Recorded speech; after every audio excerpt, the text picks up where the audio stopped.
Hey guys, Robbie. I got a special guest here to say something. Greetings, this is Wonder Woman. You are watching Pros versus Noobs. Actually, Wendy, that's supposed to be Pro teaches noobs. I know you like you like to do fighting and everything, but not everything's always. And today, this is Azula from Avatar The Last Airbender. We're going to teach you how pros do things. They do it better than their brother. They're about to celebrate becoming an only child. Yeah, I hear you say that a lot, Azula. Yeah, noobs are just twerps and they all need to go to bed. They sure are. I can't stand a noob. You know who's a noob? Billy from The Grim Adventures of Billy and Mandy. I can't stand that guy. But he is my best friend, so whatever. Oh, way to go, Mandy. So, yeah. What they said. Welcome to Pro Teaches Noobs.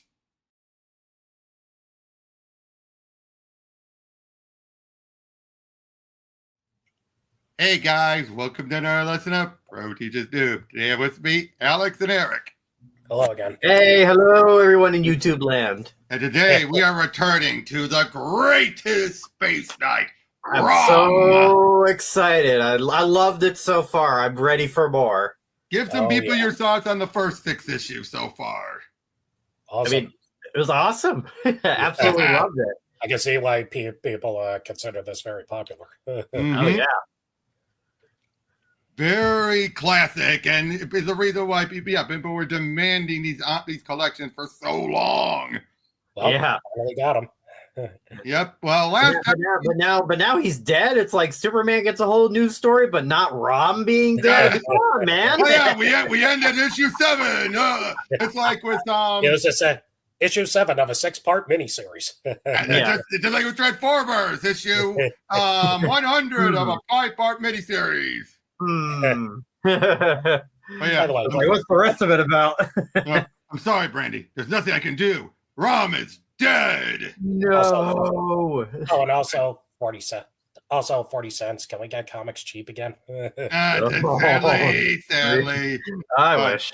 After witnessing the awesome aftermath of Rom's battle with the renegade Space Knight Firefall, State Trooper Artie Packer was ordered not to breathe a word of what he had seen to anyone. Artie had no way of knowing that the government agent who gave the order was really a Dire Wraith, an alien in human guise.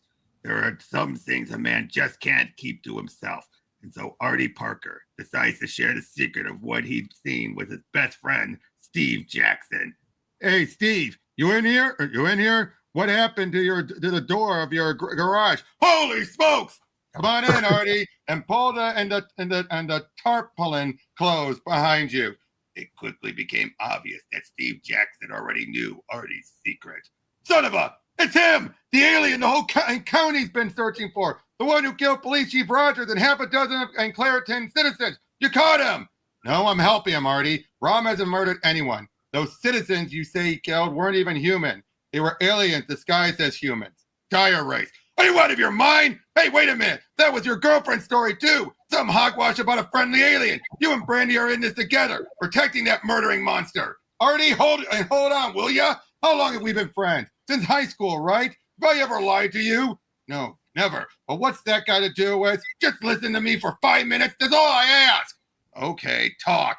This morning, you told me and Brandy that you saw something out on the state highway last night that you were ordered not to talk about. Yeah, crazy things. A man in flaming armor and weird eyeless bloodhounds. They were both weapons, Artie. Agents of the Dire Wraiths who've come to Earth pretending to be humans. Those dogs you saw transformed themselves into phantom-like creatures called dogs of the Dark Nebula, and they tracked Rom here, nearly totaling my garage before he stopped them. You really expect me to swallow a half-baked cock and bull story like that, Steve? You don't believe me? Look under that blanket. Go ahead. What's stopping you? Are you afraid you'll find out I'm telling the truth? Okay, I'll look. But so help me, Jackson, if this is your idea of a joke, you only wish it were. I could do with some laughs right now. Artie Packer peers beneath the oil-stained drop cloth and draws back in horror from the dead, demonic face that he sees beneath it. Sweet merciful heaven! What is that? Hello. Like Gaffney going, fluffer, fuckatash. What's that? I already What the told hell you. is that creepy little thing? I already told you, a telepathic tracker bred by Dire Wraiths to hunt down Rom. They sealed Rom's greatest weapon, his neutralizer, inside a force field, and then tackled Rom himself. I torched one of them, and Rom electrocuted the other. But in the process, Rom absorbed too much energy. His cyborg armor acted like a circuit breaker and shut him down. I've been trying to revive him, but I don't know if he's in shock or dead. I was just about to call Brandy to see if I could bring Rom over to the lab where she works. They have diagnostic equipment there, a lot more sophisticated than the stuff I use to tune cars. Hi, Brandy. It's me, Steve. Listen, honey. And after Steve Jackson explains things to Brandy Clark, she says it's okay to try and sneak Rom into the lab. So how about it, buddy? Are you with me or against me? Steve, I don't know who's crazier. On you for believing what you believe, or me for being willing to help you. That's how I felt when Brandy first told me about, and Rom was on our side, Artie. It isn't easy to accept, but it's the truth. Together, the two young men hauled the silent silver cyborg towards Artie's patrol car. Unseen, they managed to load the motionless Rom into the back seat. Man, he weighs a ton. No, about 850 pounds. I weighed him while I had him up on the left. If anyone's told me a few days ago I'd be trying to repair a damaged alien with a welding torch, well, I did what I could. Rom got injured trying to protect us. I just hope we can put him back together again somehow. They leave, while the woods behind Jackson's auto repair yield up a terrible trio of telepathic hellhounds, like earthly bloodhounds. The cars sniff the tarmac, but it is on their other earthly senses that they relay as they cross towards Steve's abandoned body shop. Blindly feeling their way into the dim interior of the garage, they search for some trace of the alien in this very mundane setting, until at last they find the remains of their brother and howl with hellish grief. Enough, you filthy curs! Do you want to alert the humans to our presence here? The dogs snarl at this interruption of their mourning, but they cower too, for they have been bred to serve and fear their masters, the Dire Wraiths. So Rom slew your mangy mate. Amazing. I didn't think even a space knight was capable of standing against a dark dog in its phantom state. Rom is dangerous indeed. Project Safeguard, our headquarters, must be informed of this latest development. But first, this place must be cleansed of all traces of our presence. Transform yourselves, cur, to your phantom states, and bear away the body of your slain companion, and that prize of prizes, which he managed to encase within an impenetrable force sphere before he died. Rom's neutralizer. Obeying their master, the dogs of the Dark Nebula drift skyward with their double burden. While in the garage, he who monitored their actions transforms himself as well. We've left no clue to blink the blame for this destruction to race kind. No human will believe the stories that Rom's companions tell as long as they have no proof. My work here is done. Rom's greatest weapon is in the hands of the Dire Wraiths, but the elders must be informed of the Space Knight's disappearance. The Blackbird flies. His ultimate destination is Washington, D.C., and the imposing edifice known as Project Safeguard, where a few hours later, race scientist and Rachel Sweet reports to a race elder. Most High One, Rom has been injured. His neutralizer is ours. Rom is at his weakness. We must find him and strike now. I shall order the search to begin at once. No need, Sister Sweet. We know Rom could not have left Clariton unobserved. We will alert race kind in West Virginia to his predicament. But we need not risk any more of our people in direct assault. Not when we can summon the Sornids to finish Rom off for us. The Sornids? They do not share our hatred of the Space Knights. They are merely carrion creatures who feed off the havoc we create. They are awesomely powerful and beyond even race control. They have been called Sister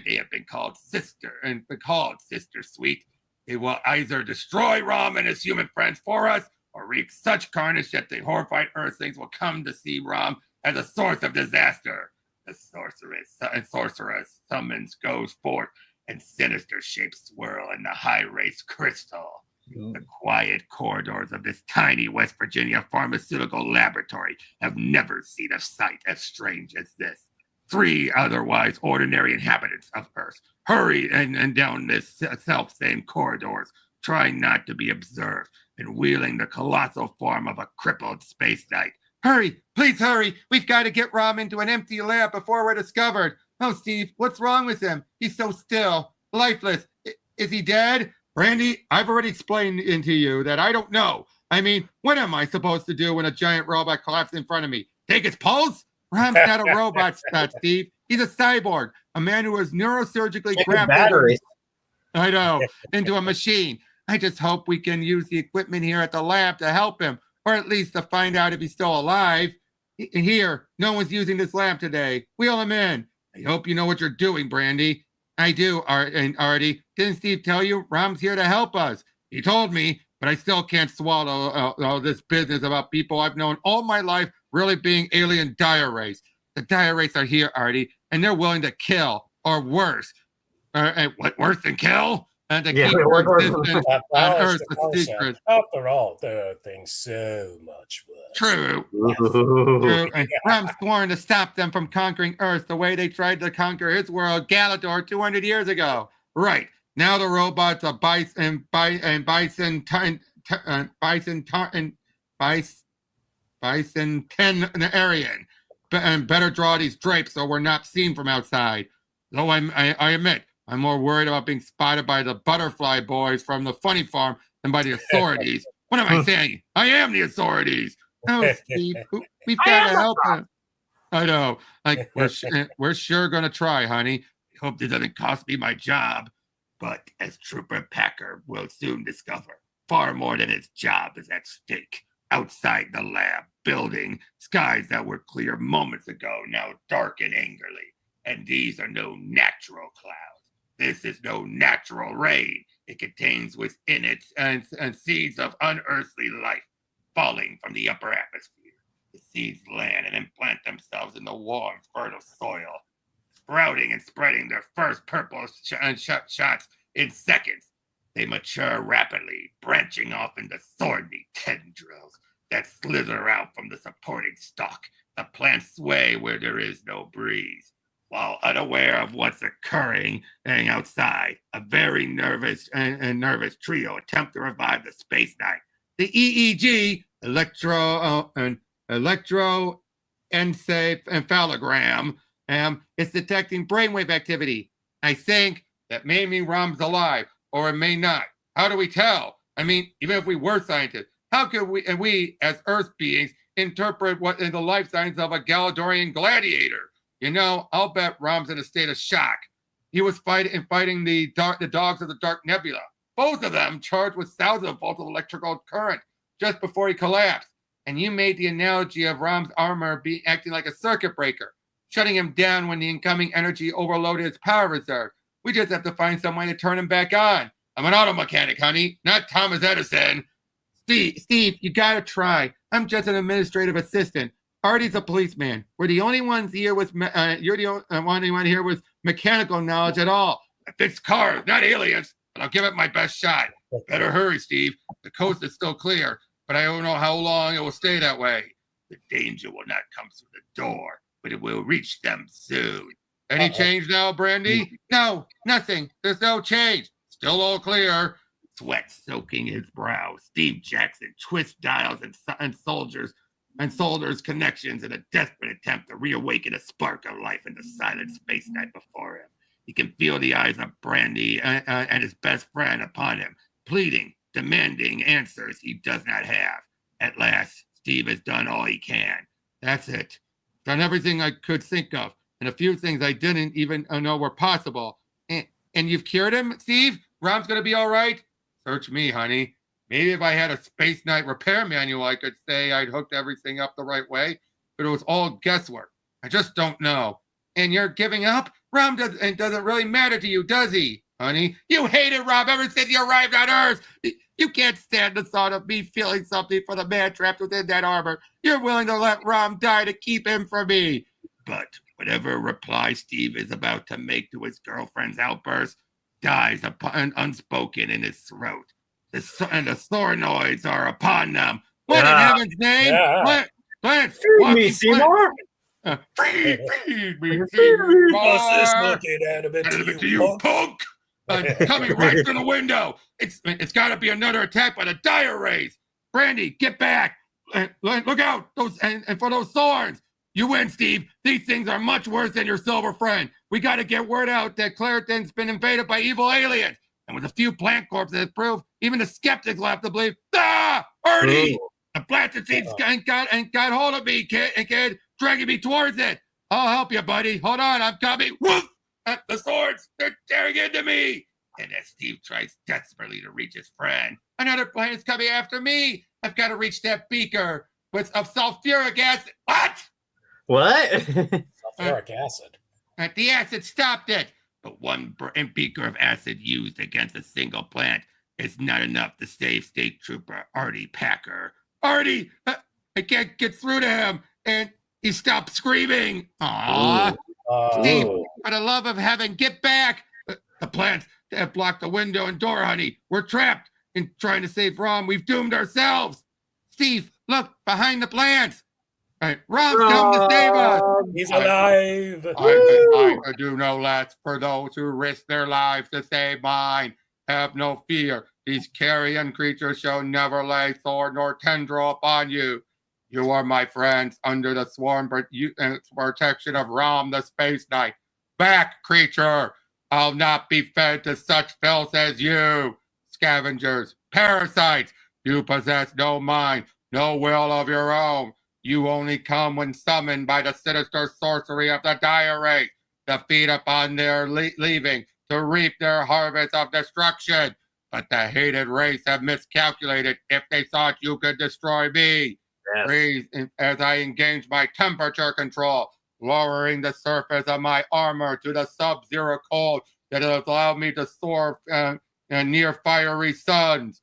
At once, the tendrils of the sornoids freeze, becoming brittle and shatter. Away, vile vegetation!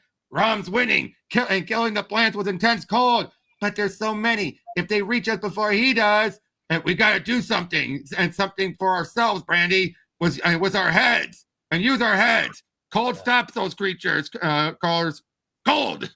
The carbon dioxide was in fire extinguisher foam lowers the temperatures of whatever it covers.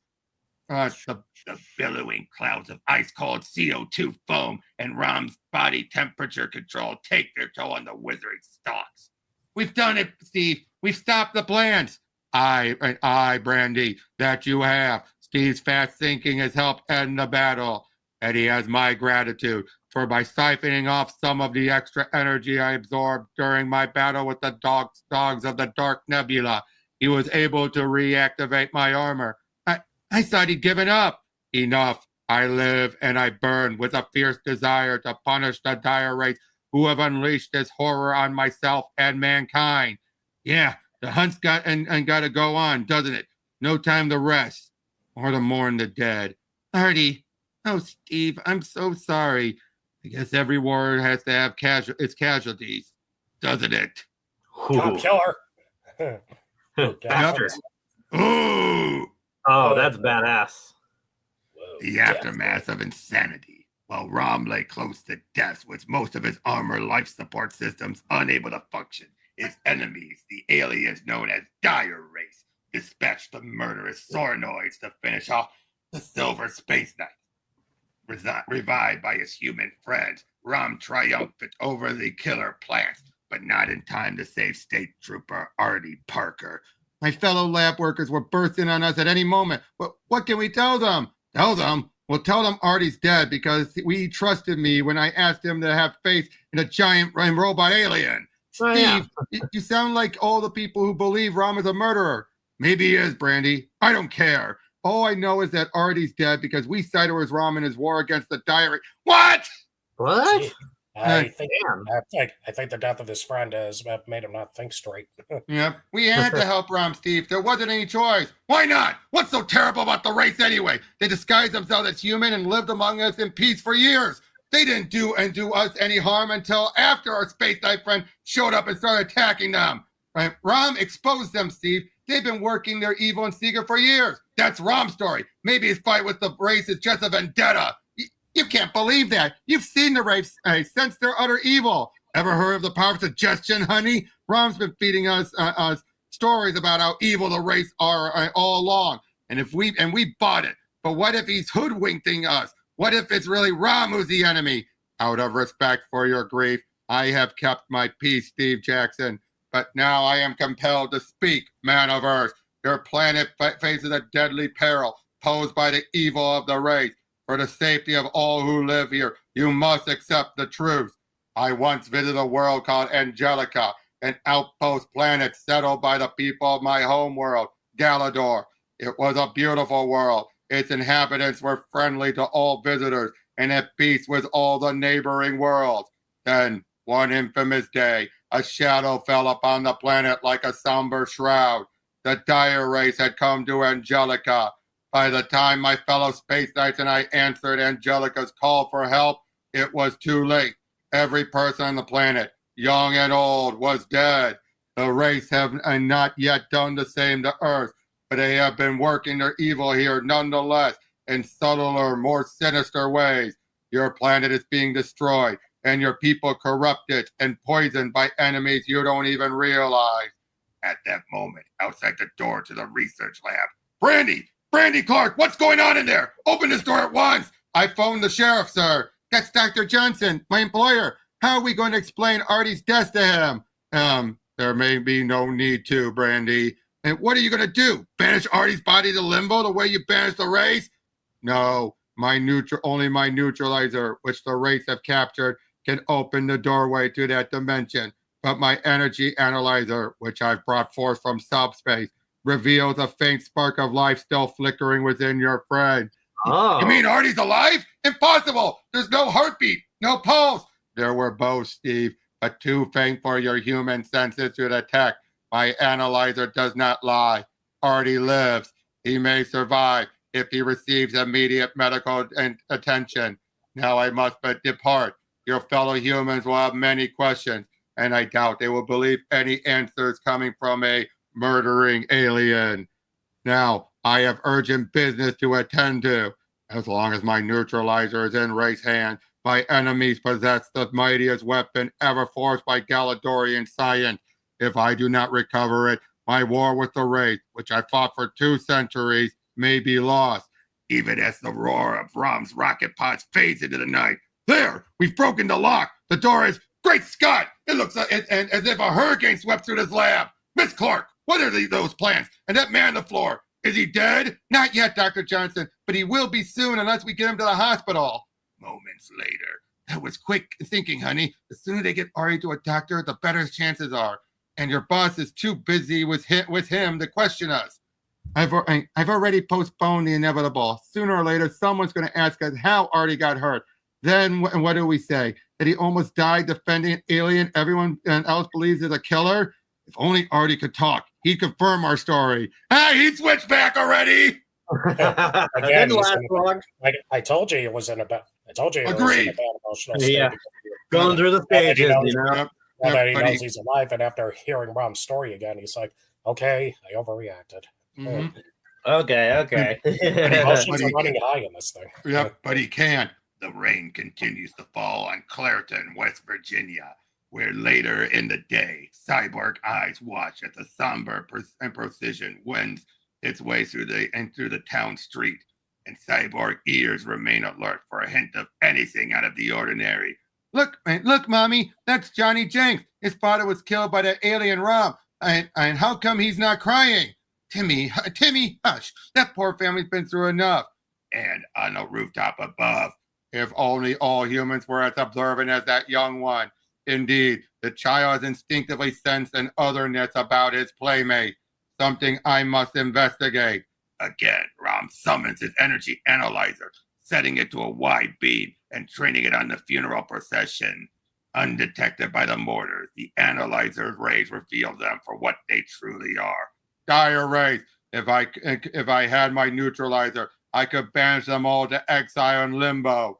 But my neutralizer was taken by the Wraiths and vassals, the dark dogs of the phantom dogs of the Dark Nebula, encased in an impenetrable force sphere and spirited away while I lay helpless. Those who walk below me may know where it is hidden. I must force the truth from them. Unaware that their greatest foe is watching them, the Wraiths march slowly out of Clareton. Meanwhile, a terrible thing to have happened. Hey, Silas? I mean, the massacre of 6 of our townspeople at the old mine, and round number 3, by that murdering alien Rom. It was horrible, right, Andrew? I couldn't perform autopsy on any of them. That bud and robot's array reduced the bodies to ashes.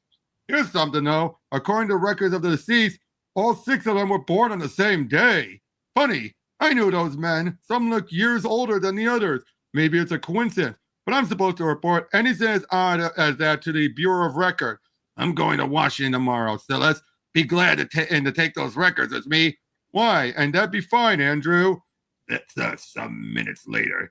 The human fool. He's fortunate that we decided to watch him. Some of the race elders made a grievous error in forging their birth documents when they first arrived on Earth.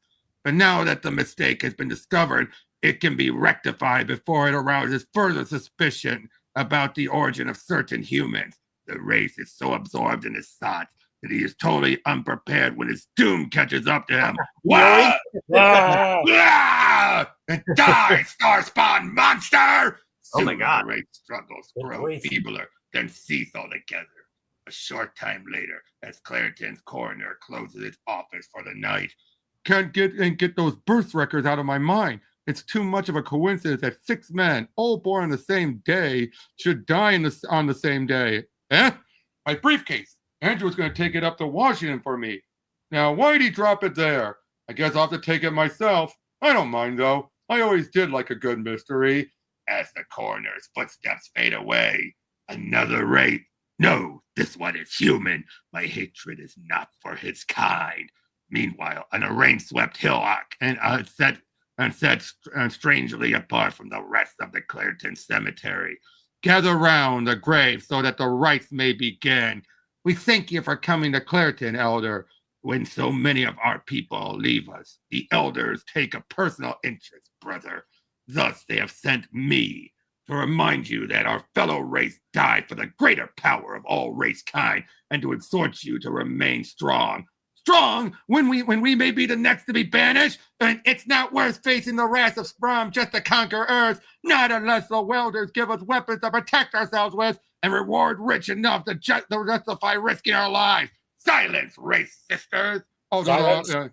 You wretches, you sniveling scum! Do you think Rom is all you have to fear? Rom is nothing compared to the terror that descends on those who dare to defy the elders. Have you forgotten Deathwing? On hearing the race priest's words, the race women fall silent.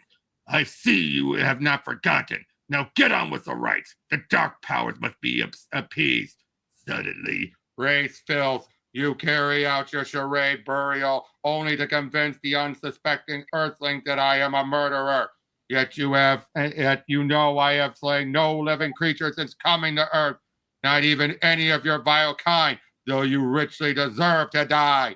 My root neutralizer did not slay those who pretend to bury in these empty coffins. It exiled them, living still to the shadow realm called Limbo. I shall banish you to the shadow realm. But your demon dogs have taken my neutralizer from me. Where is it, race? Answer, or today Rom will deal death instead of banishment.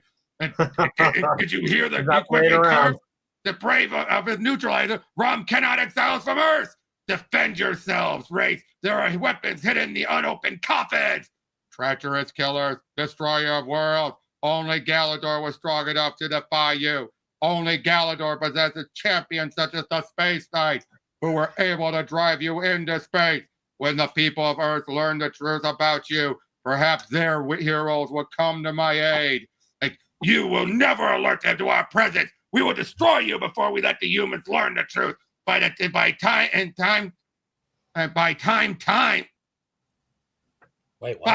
time they realize we were here, Earth will be ours.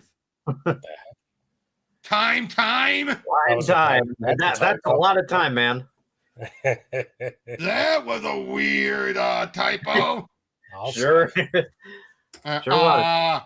As Rom Cyborg circuits reels from it with pain, the race priests prepare a mystical onslaught. Rom is mighty, yet he may yet defeat us. But where race science fails us, race sorcery may yet prevail. This priest is an elder of his people, one of the mightiest of the Dire Wraiths, a master of the arcane arts. He hurls his spell into the face of the storm until his alien incantation takes effect. That which he summoned comes. Fear clutches at the other Dire Wraiths like an icy hand.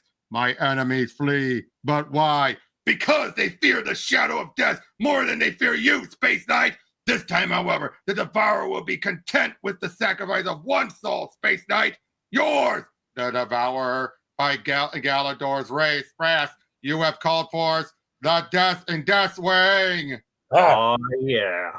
Swooping low, I know. And the sinister shape from the shadows of space brushes the stunned Space Knight, knocking him back into an open grave. Sorry, I tried to do that voice. You know, and a different voice. I don't know. And you're finished, Rom. I've looked forward to this ever since that day when you and your fellow Space Knights drove our space armada away from Galador. Do you remember the pride and arrogance your kind displayed at our defeat, Space Knight? You swore to eradicate us utterly, no matter where we hid. As a last desperate gambit, we summoned the Queen of the Devoured and sent her sinister shadow shape against you. But you destroyed her, Rob. You slew a Deathwing. Such a deed had never been dreamed possible before. It was your neutralizer that enabled you to triumph over her. And now that you are depraved of your weapon, you are doomed, Space.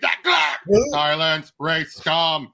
Deathwing answers your call, but it is not yours to control. The Devourers are an evil unto themselves. Soul feeders. They will feast readily upon the soul of a human, a Galadorian, or a Wraith. Now tell me, where can I find my neutralizer? You will learn nothing from me, Rom. Nothing. Nothing. Nothing. Time grows short, shapeshifter. Even now, Deathwing swings back upon us. Well, race priest, neutralizer, take it up, Prophet, safeguard at Washington, D.C. Let me go. Must reverse incantation. Send Deathwing back before it is too late. Alas, race, for you, it is already too late. Ah! Bye. See you. And Deathwing has claimed another soul. Happy trails, priestess. Yep. It will now return to the shadows to feed. I must seek my neutralizer, but my hand, it grows numb. It was engulfed briefly by the Devourer, a being colder than the depths of space. The dreaded death chill spreads, numbing my sensors. If the cold shuts down my circuitry, I cannot remain conscious. Staggering senselessly backward, the Silver Space Knight topples into an open grave. Startling the bottom of the shallow grave gives way beneath Rom's weight. And the Galadorian plunges into what seems an eternity of darkness. Meanwhile, in the now deserted cemetery above, the Silver Warriors scattered the race, robbing me of my vengeance. And now the entrance to my lair has been discovered. The hidden shaft yawns open below me. Who is this armored creature? The wraiths fear him more than they fear I, who slay them in the night. And the weapon he spoke of, what terror it aroused in their foul alien hearts. I must have it, for if the Dire Wraiths die, their killer shall be Serpentine. Oh, you monster! And actually, he was actually in a book once before. I'll get into that later. Okay.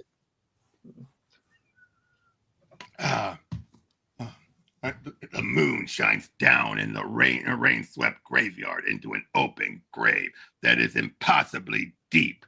And I'm going through these a bit faster. I think because there's not as much chatter. Yeah. Have you noticed that?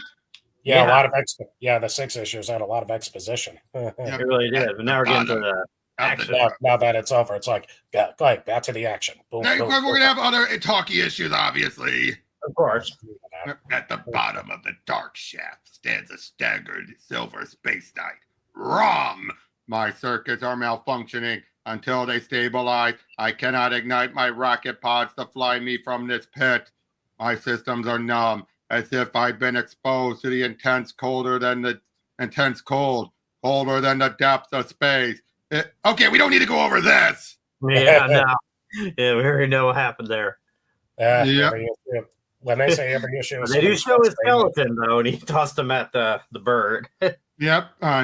Before he died, the race priest revealed that my neutralizer is being held at a place called Project Safeguard in the city known as Washington, D.C. Now, keep in mind, the meeting before he died. Keep in mind as we go over the series, not now, but as throughout the whole of the city and series, you're gonna be like, wait a second. Okay. What? No, whenever we get there, you'll know. Just remember this moment going forward. He threw that priest at the Deathwing, knowing it would kill him. Okay. Okay, basically, Rom's gonna keep on saying after it's many times going forward, I don't kill. Oh, wait. Yeah. Yeah. Yeah. And it's like, that'll be fine. If it wasn't for the fact Bill Manlow wrote every issue. All right. Yeah. I'm looking at Denmark. Something's rotten. Yep, Yeah. I must really. regain it. The neutralizer is the mightiest weapon ever forged on Galador. With the race controlling it, Earth itself shall soon be theirs. And maybe Rom can excuse it because he doesn't have the neutralizer as the option and given the Deathwing and all that. Yeah. I have recovered enough to start looking for an escape from this pit. I must summon my energy analyzer from hyperspace and, the analyzer registers enormous power. This cavern is infused with energy, not of race or human origin, but from some other unknown source. The race are a superstitious race, given to worshiping dark gods and practicing unspeakable arcane arts. They too must have sensed the power emanating from this place, and hoping to tap it, held their sorcerer's rites in the cemetery above. My analyzer will lead me to the energy source. At that moment, in the graveyard above, the silver armored warriors scattered the race, robbing me of my revenge. Then he staggered back, stumbling into the very grave that hides the entrance to my lair. The race feared him, spoke of a weapon. Okay, we re-summarizing this. That's from the theme at the end of the last issue. Yeah. Morning. Miss Clark, I think you and your boyfriend are hiding something, and I want to know what. Brandy, your mother and I have had enough of this mystery. What are you and Steve involved with? Should we try to tell them again, honey? What's the use, Steve? They'll just think we're both crazy. Daughter, I don't know if you realize, but you're in serious trouble. As your employer, I'm afraid I must agree.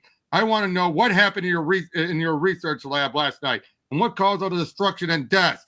That state trooper who was almost torn to pieces by those plants was a friend of mine. Artie Packer is my friend too, Sheriff. Do you really want to know the truth? All right, then. Artie was helping us to revive an alien called Rom when those killer carrots attacked. Rom came to Earth to warn us of the dangers from the other aliens called the Dire Wraiths. Space robots? Evil aliens? I've heard enough. I only believe this Rom exists because I saw him vaporize Police Chief Rogers in our own backyard. Since then, he's killed dozens of other people. You're helping a murderer. Rom's no killer, Mr. Clark. Those people you saw him banish were Wraiths. Stop it, Brandy. You're coming home with me. Now. Sorry, Mr. Clark. The only place these two are going is to jail as accessories to murder. Blasted, no one's died. Artie knows. If he were awake, he'd corroborate our story. I'm afraid Artie Packer won't be of much help to anyone, miss. He died on the operating table 5 minutes ago. Artie? No! Oh, Steve. Take it easy, honey. We'll hire the best lawyers. The law can't stop the Dire Wraiths, Daddy. Only Rom can. Let's go. All of a sudden, Steve just goes, "Oh, I hate that Rom again." Yeah. Just easy. As the distraught group exits the hospital, Clariton's coroner, Silas Lane, enters. Morning, Doc. Hello, Silas. Got an autopsy case for you. Another of those alien murders. My assistant will have to take care of it, Doc. Say, are you a Scorpio by any chance? Yes. Why? Oh, I'm on my way to Washington with these birth records. Well, it seems all the men killed by that Rom were born on the same day, November 9th, in 1943. Funny, huh, Doc? Yes. That's quite a coincidence. They clearly killed him. Yeah. They killed Artie. Yeah. It's that soap opera murder written all over it. Oh yeah. All that's missing is the organ music. Right. Clariton, West Virginia was once a thriving coal mining town. The coal reserves have long been depleted, but the vast, winding chasms remain under the earth. It is into these abandoned caverns that Rom has come. The Wraith stink is strong in this hole, and there lies the reason. There are ashen heaps all over, the remains of Wraiths who were slain while in human form. Bones also. This is where Deathwing took its catch, into a place where the stench of death is already strong. But that does not explain these ashes. Who is this Wraith Slayer? Who and how could an inhabitant of Earth penetrate their disguise? And why would an Earthling hate them as much as I do? So, warrior, you have found my trophy room! Behind me, by Galador, what manner of creature are you? I am Serpentine, the one-eyed, the stalker in the night, the last of my kind. And yours is the power my energy analyzer detected. Who are you? And why do you hate the race with a ferocity that equals my own? My hatred for the race surpasses anything you might feel. And hear me, warrior. Hear the tale of the people as we were called. Our race was born in the atomic fires of the humans' first nuclear bomb test. Somehow, the radiation interacted with the desert fauna, accelerating the evolutionary progress of the reptiles in that area to an extraordinary degree. Possessing intelligence, we created a vast subterranean civilization in mere decades. It's the gamma rays that invented the lizard and the Hulk all over again. No, this was actually the regular nuclear energy. But that doesn't make it. It's the Marvel universe. Something's bound to be created out of one of those things. Yep. Oh, yeah. Wish only to live in peace. But dude, it was a decades. Gamma radiation was more recent by this point. I'm still trying to figure out how we created lizard creatures, mutants. Okay. Anyway. But remember, this is when they thought nuclear radiation of any type could cause transformations. Oh, brother. Wishing only to live in peace, we avoided humans. But when their military sought us out, we defended ourselves. Unfortunately, in taking human hostages, we attracted the attention of a surface superheroine, Ms. Marvel. She defeated our greatest warrior and won the humans' release after promising never to reveal our existence. At her suggestion, one of our leaders hypnotically erased all memories of our race from the minds of the freed humans. What have your encounters with humanity to do with the Dire Wraiths?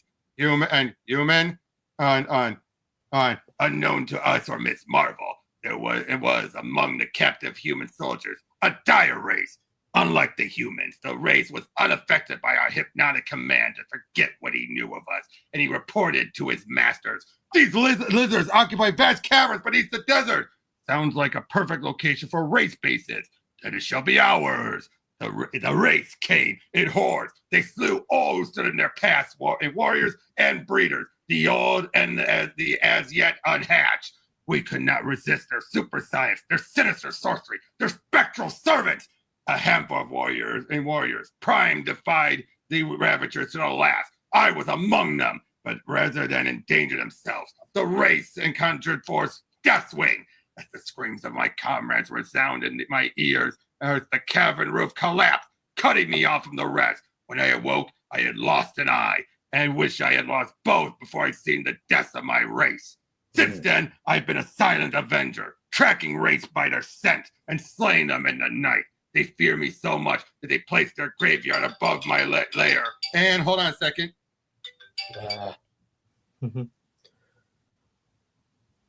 Oh, darn. Phone call. Phone break. I hope he has this out. Yeah, I was going to say. He probably should edit that out. God. Yeah. Maybe we could fix it in the editing. Can we go to yeah, exactly. Oh, you top class and honorary dog count long-eared varmint.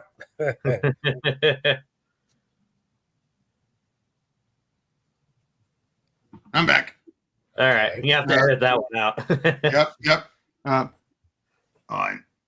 And hoping to appease their unseen enemy with their vile prayers, but I am tired, alone. I want the battle to end. It soon will be, Serpentine. If my mission to Earth is successful, tell me of your mission, warrior. I am a space knight. 200 years ago, I helped drive the Wraiths from my world, Galador. Now I seek them wherever they hide. They hide. Okay, who did the lettering? Did somebody tell you who did the lettering? The hide. Determined to end their evil forever. And you have a weapon? One that will slay many Wraiths? No, not slay. My neutralizer banishes the foul fiends to a realm called Limbo. To the Wraiths, that is a fate worse than death. For Limbo is a shadow zone where they can and touch nothing, destroy nothing. Recently, the Wraiths stole my neutralizer. I go now to recover it. I bid you peace, stalker in the night. A race banished and is never to return is as good as a race slain. If the neutralizer was mine, I could avenge my slaughtered people. Drawing his sword, Serpentine strikes. Has your grief made you mad, reptile? Why have you attacked me when we seek the same goal? Mine must be the hand that banishes the Dire Wraiths. Mine must be the victory. Mine alone. I do not understand. You, green creature, what does it matter who banishes the Wraith as long as we are rid of them? If it doesn't matter to you, then give me your neutralizer, Space Knight. Vengeance will be mine. And Galador's greatest weapon in an Earthling's hand? Never.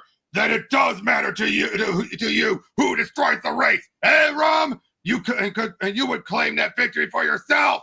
The neutralizer was given to me in trust by the leaders of my people. In the wrong hands, it could cause endless carnage and destruction. It is my responsibility, and I alone shall wield it. The combatants disappear in a shimmering subterranean pool. Ripples rise to the water's surface, the only indication of the battle being waged below. I have caught in my respirator, enabling me to breathe underwater, but I must take stronger measures to break Serpentine's grip. Rom ignites his rocket pod, making the water boil fiercely with their propellant backwash. It is a tactic his scaly adversary cannot withstand. Ah! I have no wish to hurt you further, Serpentine, but if you continue to attack me, I'll have no choice. And if you will not turn your neutralizer over to me, Rom, then I'll have no choice but to slay you and find it for myself. Serpentine's blaster has cut a channel in the cavern ceiling. A section of it is falling towards me, but I have flown through the asteroid belts uninjured as I soared the spaceways in search of the Dire Wraiths. It will take more than that to defeat me. He's hurling the stony slab at me. I'm shatter it. A chunk of it knocked my weapon out of my hand. Think before you attack again, Serpentine. We should be combating Dire Wraiths, not each other. I will combat them, Rom, when you lie cold and dead. No, reptile, I will not die. Not until I put an end to race infamy and evil. Join with me. Let us fight the race together. I have already told you, Space Knight. Vengeance must be mine and mine alone. Flicking his powerful tail, Serpentine snaps Rom's spine back sharply.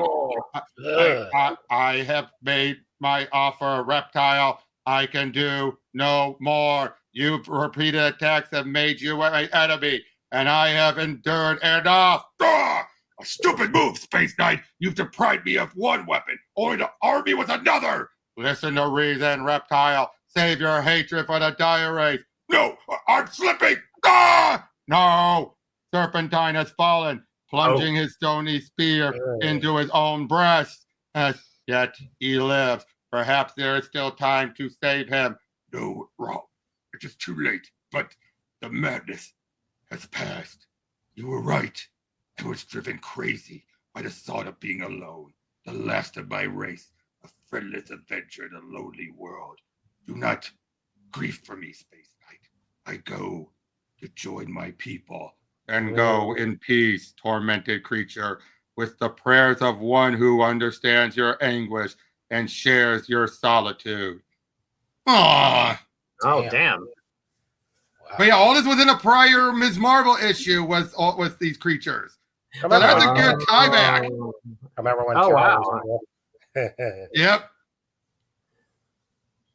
Yep.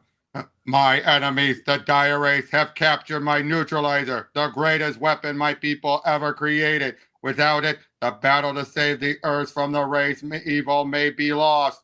And before he could seek out his stolen weapon, however, the gleaming space knight from the planet Galator must fulfill a vow by seeing to the safety of the only two humans to befriend him since his arrival on Earth less than a week ago. Our fearless production manager, Danny Crespi, took ill recently, so various and sundry and ballpenners pitched in to letter this job for him. Aww. That was nice. Wait, hold He on. was right there, friends. What? Do you hear a beeping noise? Oh, that That was was the me. Discord. That was the Discord. No. I kept hearing a beep, beep, like a car alarm going off. Nope. I didn't hear anything. It better not be me because I am not standing on my keys. Or sitting on my keys, rather. Yeah. Anyway, limited and lined against the stars, the Silver Space Knight soars in search of his human friends. There, my energy analyzer detected the unique emanations of Brandy Clark and Steve Jackson coming from that building below. Rocket parts breaking soundlessly. Rom lands, bars over the windows. There is a stark and somber quality about this structure that I do not like. Why would Brandy and Steve await my return here unless they were forced to do so? Rom's cyborg eyes burn fiercely as he gazes at the stone wall. Meanwhile, inside Clareton jail, why won't you listen? Why won't you listen to us? Why have you locked us up? We haven't done anything. Where have you taken my boyfriend? What have you done with Steve? I didn't do anything. Take it easy, honey. I'm all right. The sheriff just wanted to ask me some more questions about the circumstances surrounding Artie Packer's death. But all we got out of him was more claptrap about robot aliens and evil killer carrots. The sheriff asked for the truth, deputy, and that's what I gave him. I can't help if he didn't believe me. Hey, you kids better start on. Steve, you told him about Rom, didn't you? About his mission to Earth? Yeah, you kids better start realizing you're in serious trouble. Sure, I told them. All three of us were trying to revive him when those things called the Sornoids attacked and killed Artie. Then the sheriff wanted to know where our big alien buddy went off to. But we don't know where Rom is. Do we, honey? No, he said he had to find the Dire Wraiths. Oh, Joe was here, as in the editor, Joe Duffy. I love that gags like that. And they're having a nice game of tic-tac-toe, it seems. Yep. And forced them to reveal where they hid his neutralizer, which was captured by the Hellhound creatures and served the Wraiths. We haven't seen Rom since he... Oh, my goodness! A hole torn in the wall of the jail from the outside. But who could possibly be strong enough to? It's him. He's come for us. Rom! Hello, Brandy Clark. I have heard enough to know that you are being held here against your will. Thus, I have come to free you. But first, stand aside, you and Steve, while my energy analyzer reveals whether your captors are what they appear to be, or if they are Dire Wraiths at human guises. Rom, no, let me explain to them first. The kids weren't lying. They really do know the alien and has been terrorizing Clareton. He's pointing some kind of death ray at us. The red glow of Rom's analyzer bathes the deputies until Rom is satisfied that they are what they appear to be. Humans, you have nothing to fear from me. It is for your sake that I wait. Oh, I thought some of them were Dire Wraiths. Oh. Guess not. You never know which one is which. That I wage war. This whole series is paranoia feel. It's like a horde of Terminators. Right. Yeah. I wage war against the forces of evil. Yet you cower in fear of me. Can it be you still do not understand? Oh, Rom, you can't expect them to. Oh, Steve and I have seen the evil that threatens Earth with our own eyes. And these men haven't. To them, you are the alien menace. We're alive. He didn't kill us. Maybe it was a slow death ray. Strange. I have come to save these Earthlings from an enemy that threatens all they hold dear, but they cringe at the sight of me, prisoners of their own fear. How is it, Brandy, that you and Steve alone of all Earth's kind believe in me? Others will too in time, Rom. When people see how evil the race are, they'll have to believe you. Yeah, that's right. If two people such as you trust me, then my quest is not without hope. Come, you have languished here long enough. Where are you taking us? Away from here, into the pure air of freedom. Holy cow, we're flying! It is not the You've first done this time. before, Steve. I know. It is not the first time my rocket pods have borne you and Brandy aloft, Steve. I know. It's just that I'm still not used to. See, Below- Rom agrees with me. Yeah, but that's a below. good airstick. I know. Below, in the shattered security of a Clareton County jail cell, 3 sheriff deputies stare skyward as the Silver Space Knight carries their erstwhile prisoners off into the gathering dawn. Hours later, Hey, it could be worse. It could be Barney Fife. yep, hours later, dawn paints the rolling hills of West Virginia with the rich rose hues of a new day. It's okay now, Brandy. Rom's carried us outside Clareton. We'll be safe here. Safe? We've gone from being charged with complicity in Artie's death to fugitives fleeing from justice. Brandy, after I left, I learned from a Wraiths high priest that my neutralizer, the weapon I used to banish the Dire Wraiths to the shadow realm called Limbo, is being held at some place designated Project Safeguard in the city of Washington, D.C. Where is this? Washington. It may as well be, on the moon if the Wraiths have taken your neutralizer there, Rom. Steve means that Washington, D.C. is the nation's capital. It's sure to be well guarded, Rom. It lies in that direction. Here, let me draw you a crude map. Washington is about 200 miles northeast of Clareton. Of course, it would be suicide for you to attempt to go there.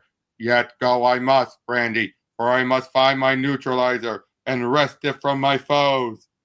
Rom, you don't know what you're saying. You'd be detected and shot down before you can get within 20 miles of the city. The whole city is not guarded. Yeah. Yeah, I don't know about that, given this is the world of the Avengers and the X-Men and everything. Right. Without my neutralizer, I cannot continue my quest against the Wraith. And while they possess it, there is a danger that they may learn how it works. Would that happen, they will be able to free their banished brethren from Limbo, and the entire galaxy will be doomed. But what about the Wraith infecting Clareton? We need you here, Rom. Something in Brandy's eyes alert Rom to another meaning in her words. The same meaning that long ago, on faraway Galator, he sensed in the plea of his beloved Reyna. Your quest takes you from Galator, Rom, but you're needed here. What she meant was that she needed him. As he answered Reyna then, so he responds to Brandy now. Do not fear, Brandy Clark. I will return. I swear it. A single tear from a woman of an alien race touches Rom's hand. Emotions well up within the silver cyborg. Emotions that he holds in check. To surrender to them would be absurd. How can he, who is no longer human, love or be loved?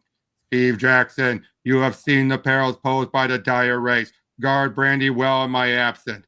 I will. She's my girl, isn't she? She is. Without another word, without a backward glance, Rom turns, ignites his rocket pods, and soars away from his impossible love. It is better that Brandy finds happiness with one of her own kind. Rom's gone, Brandy. Oh, Steve, take care of me, please. I will, honey. The best care in the world. Freezing. No, that's smirk. Yeah, I know. That too. In the next hour, Rom's flight carries them over fertile farmlands and scores of small towns. Those who witness his passion stand and marvel. The young accept the evidence of their own eyes. The old doubt their senses. Rom flies on, unmindful of the sensation the sight of him creates. He can spare no thought for the awe of individuals, not when the fate of the earth as a whole may well be at stake. He soars eastward, his analyzer locking finally onto the unique energy emanations of his missing neutralizer. He increases his speed, outdistancing the sleek train streaking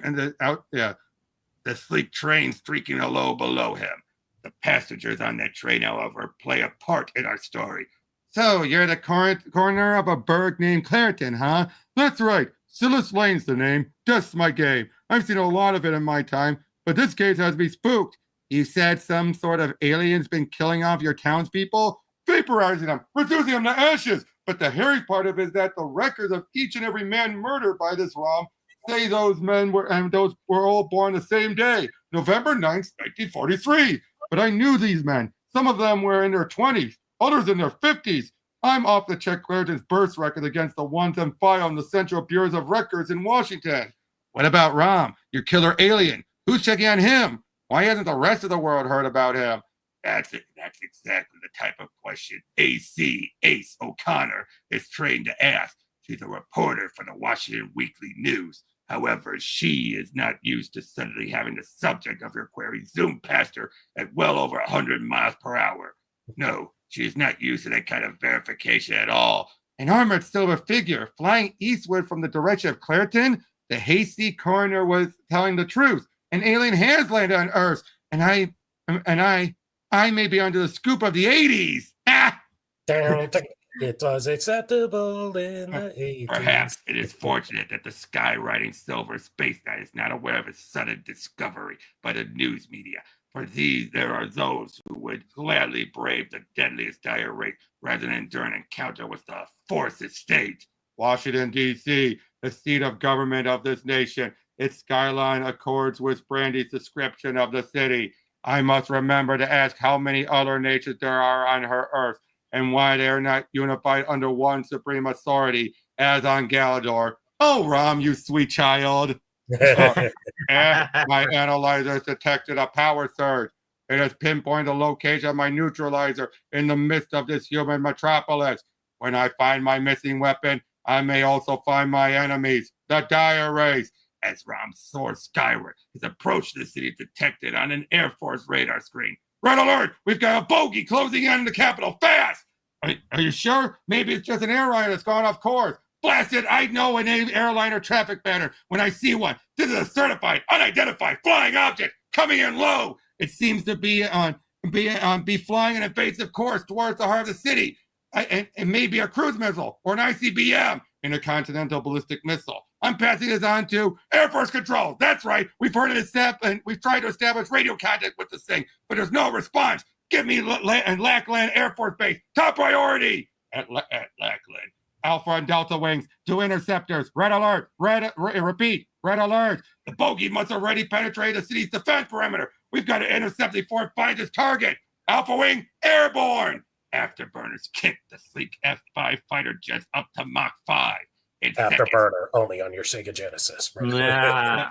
In seconds, they establish visual contact with their query. There it is, wing leader. But what is it? Too far away to tell. But if it's not one of ours, it's an enemy. Wing leader to flight group. Hit it with all you got. Aircraft are approaching me at a speed close to my own. Have the humans progressed so far aerodynamically, or are these crafts of race invention? And Rom has much to learn of Earth and its scientific development. It is a pity that his first mission may also be his last. Missiles, they have fired upon me. I do not know whether these are merely sensor drones analyzing, attempting to identify me, or warheads armed for my destruction. They have locked onto the heat emitters for my rocket pod. I cannot evade. The missiles detonate mere meters above me, smashing me from the sky. I have survived it, but the remainder of the murderous quartet seek me out again as I reignite my rocket pods. I am not the only source of heat in these skies, however. Wing leader, the bogey's rising right back at me, and he's bringing my missiles with him. Bail out! Seconds before he would have collided with the oncoming fighter jets, Rom cuts off his rocket pods. The missiles which have been pursuing him lock onto a new target, and the missiles come home to roost. The aircraft has been destroyed by its own weapon. That's something you'll never see in Top Gun. The pilot, however, is floating down safely to Earth. My attackers are human, then. No race pilot would choose to survive if he lost one of his master's death machines. I have no wish to continue this insane joust with members of the very race I have come to save, but they persist in attacking me. What motivates these Earthmen? They do not know who I am, where I come from, or why I am here. Yet they seek to slay me without trying to gain that knowledge. There is a limit to a Spaceknight's patience, and I have reached mine. Now they must take the consequences for their actions. Oh, he's not happy. I don't blame him. Like, no, he's being shot at. Of course, they're shooting at us. They have a good reason to shoot. Oh, yeah. You just can't see it that way. Yeah. It is unfortunate these pilots persisted in attacking Rom without bothering to try the path of peace and understanding.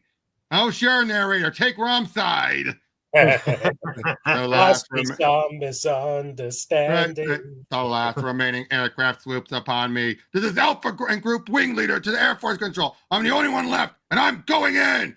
I have outraced your missiles, human. They have detonated harmlessly behind me. There is nothing left to protect you. Air Force Control and the bogey's talking to me. It's not a missile. It's a man in a suit of silver armor. We're on a collision course. The pilot and his craft are falling to Earth. The battle is done.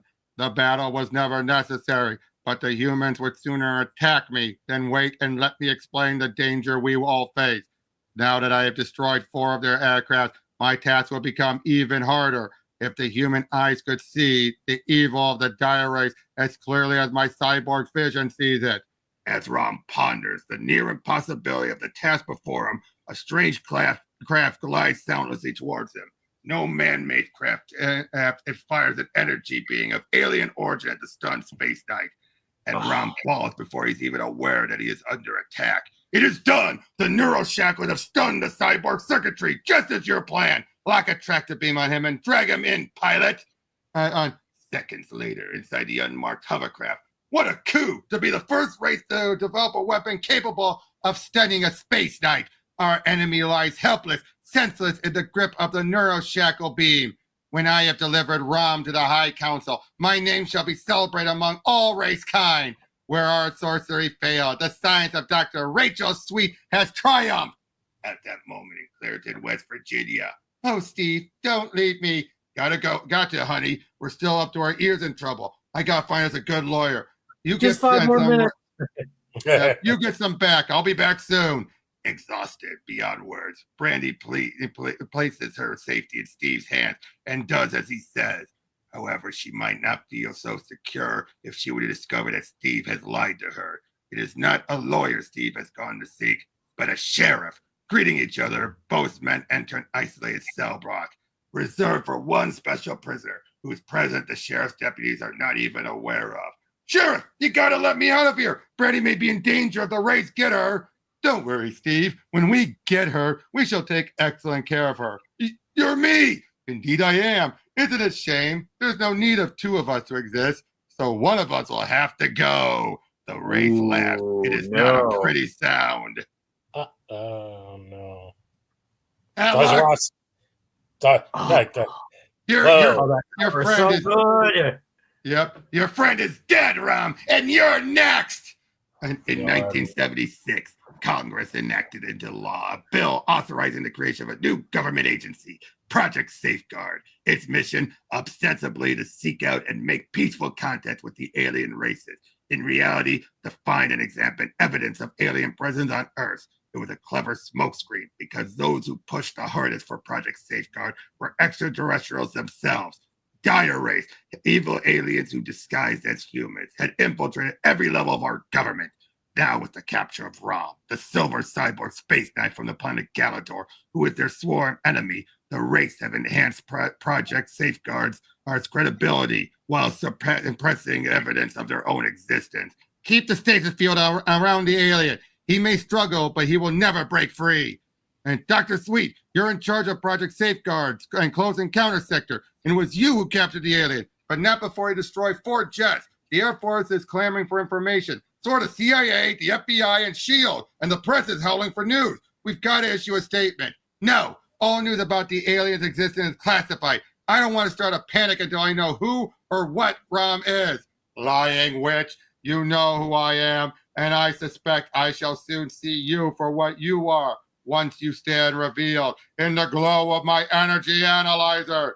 Doctor, the alien is still held in your stasis field, but he's made some kind of device materialize in his hand. It's a death ray. Stop him before he increases his intensity. Race scientist Dr. Rachel Sweet knows that Rom's analyzer is a harmless sensor device, which can see through her human disguise, revealing the true being to Rom's eyes alone. She is a Dire Wraith. Stop him! Stop him! Unable to perceive the truth, the guards are easily convinced that a human woman is in danger. On thinking that they are defending one of their own kind, they defend her. Send Damn, that's particle a beam. big gun. Yep. Paul stations into the stasis field surround the alien. They'll stop that armored inhuman. A pulse proton stream has one very interesting effect. It can disrupt the atomic structure of metal. Against it, as long as he is held helpless within the stasis field, Rom has no defense. The alien's stunned, Dr. Sweet. Are you all right? Gullible fools. My little performance convinced them that Rom meant to harm me. I know that the Space Knight is weaponless without his neutralizer. But summarizing all that, Yep. though staffed primarily by unsuspecting humans, Project Safeguard has long been under the Dire Wraiths' control. We just went over that. As its head scientist, I was able to keep the president of Rom's neutralizer here a secret and use it as bait to lure the Space Knight into my trap. I am unharmed. Have the alien brought to Ultra Lab. Time passes. Rom does not know how long he has lain here. He is unable to move. Some invisible forces keep him pinned to the golden glowing disc beneath him. Welcome to Ultra Lab, Rom. We trust you had a good rest. You would not taunt him were it not for the magneto disc. Ha! And holding him, Wraith's brother. But he is held and quite helpless too, Sister Sweet. While the sensor screens of Dr. and Daedalus exposes the secret of our captive's armor. See the genius of Galadorian cyber surgery? Human organ and cells genetically grafted to Space Knight steel. We are looking at a suit of living armor. What we are looking at, Dr. Daedalus, is an enemy who has pursued us across the cosmos for 200 years. Rom has given us no peace since he and his fellow Space Knights thwarted our invasion of Galador 2 centuries ago. It's the Most High One. Master, I have justified your decision to place me in charge of this sector of Project Safeguard. For too long, we Wraiths have feared and fled from the vengeance of Rom. Had he driven us from Earth, we might never have recovered. But I engineered the capture of Rom's neutralizer and of Rom himself. Kill him. Most High One, surely you jest. The power of our greatest enemy is ours to study, to duplicate. This is an unparalleled opportunity to gain for ourselves the powers of a Space Knight. Sister Sweet, years ago, another Space Knight fell into our hands. Though we succeeded in capturing his armor, to this day we know not whether Firefall, who was once the Galadorian called Karas, lived or died. There is the result of our attempt to take Karas' Firefall armor and to graft it onto a new pawn. The armor would accept no race graft. Either attempt meant horrible death for another of our kind, but the human fool, Archie Stryker, proved capable and compatible. His race and that of our cursed Galador are remarkably alike. Unfortunately, we are unable to control him once he learned from Rom that we Dire Wraiths were the real menace to his beloved planet Earth. Now he too is an enemy. Thus, we have 2 Space Knights in our power. Should they be some mischance become free and combine their might, they would surely destroy us. Risk is too great. Destroy them both. Destroy Rom's weapon. Destroy the neutralizer? By the Dark Nebula, such an act will be madness. Rom has banished thousands of our kind to the shadow realm of limbo with it. If we can fathom its working, we can free them. Silence! I will not broke no defiance. You have proven your value as a scientist, but there are race elders who will still associate science with the arts of Galador.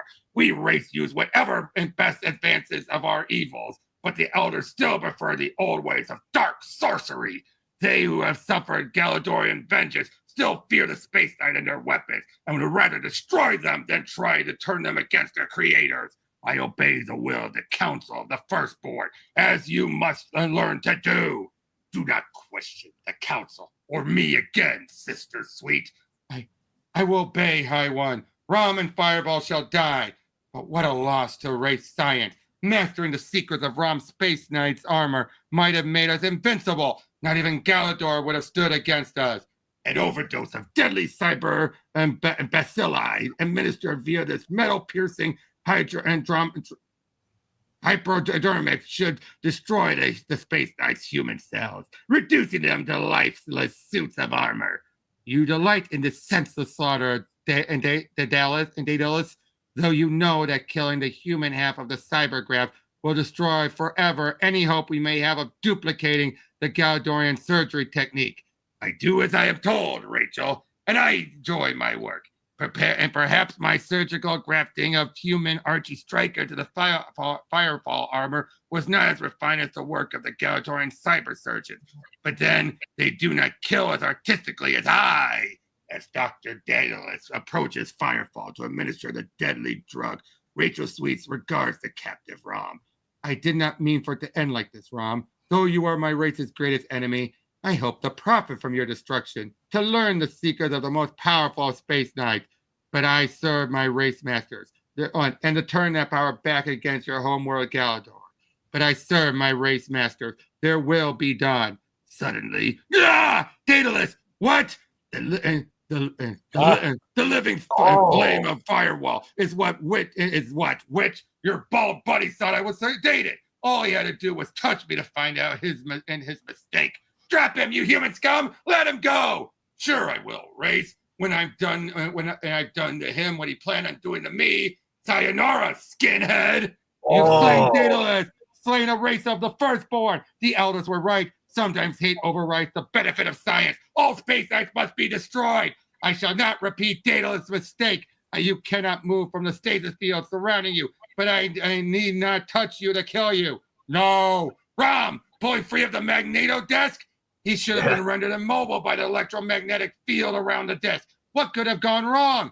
Had your masters not stopped you from studying my space knight circuitry race, you would have learned that the powers and armor of all space knights are different.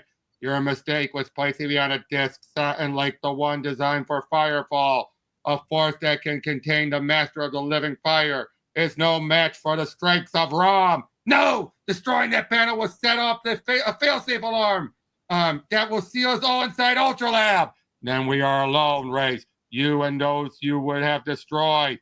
You wish to study a space knight race? This is your chance to do so firsthand. Though not, I fear, under the circumstances you would have preferred. Nice trick, Rom. Could you free me the same way? I don't know. Such an attempt might endanger your life. However, there is a simpler way. Wraith, release him from the stasis field. I'll do as you say. Just don't kill me. But I will also release and alert the rest of Project Safeguard that you are free. Dr. Sweet presses a panel which fires and frees Firefall, and a switch which activates the intercom. You've killed Dr. Daedalus, Rom. Please don't kill me. That's Dr. Sweet's voice. She's in Ultra Lab with the alien. He's free and he's got her. Ultra Lab's off limits, but we got to go in there to save her life. Thus, the unsuspecting humans of Project Safeguard prepare to come to the aid of a Dire Wraiths. While in Ultra Lab, I've tried to kill you once, Rom. Yet you're helping me? You knew not who you served, human. Call me Firefall, huh? I'm not Archie Striker anymore. Not human. The Wraiths have grafted me into the steel Sunday suit forever. What the race can do, Galadorian science can undo, Archie Striker. You mean there's a way to make me human again? On distant Galador, in a galaxy far away, our scientists long ago perfected a method to restore to humanity those who had become space knights. On the day I accomplish my mission to rid the universe of the Dire Wraiths forever, I will return to Galador and reclaim my humanity once more. Now, that's new! Yeah, I didn't think that was reversible. Never to exist within this cold cyborg shell again. But you, human, need not wait. Once I've freed my neutralizer from within the force sphere, I will direct you through space and you through the deep space and depths of space to Galador. Sorry, just look at something. No, please don't turn your weapon on me, Rom. I don't want to die. Right, Rom still doesn't realize that my terror is not genuine, but merely an act for the humans above. And the alien's got some kind of weapon. He's threatening Dr. Sweet. We're going to assault Ultra Lab. I will not kill you, Wraith. You will know that my neutralizer merely